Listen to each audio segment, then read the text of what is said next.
All has been disorder, সব কিছু ভেঙে চুরমার করে দিয়ে নতুন ধরনের স্বপ্ন নিয়ে আমরা বাংলাদেশটাকে গড়ে তুলি। ধ্বংসস্তূপের দাঁড়াই নতুন করে স্বপ্ন দেখছি। কালকে আমরা শপথ নিয়েছি,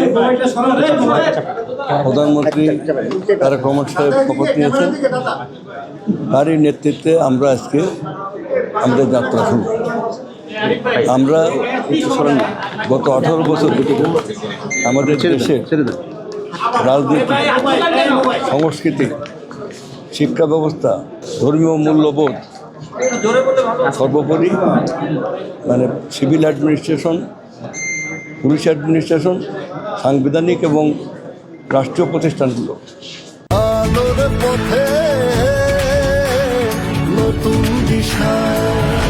অল হ্যাজ বিন ডিজর্ডার, সব কিছু ভেঙে চুরমার করে দিয়ে। এই পরিস্থিতিতে আমাদের দুইটি চ্যালেঞ্জ আছে। একটা হলো যে দেশটাকে একটা নতুন অবস্থার মধ্যে নিয়ে আসা, আমরা বাংলাদেশকে একটা আধুনিক যুগোপযোগী এবং নতুন ধরনের স্বপ্ন নিয়ে আমরা বাংলাদেশটাকে গড়ে তুলি।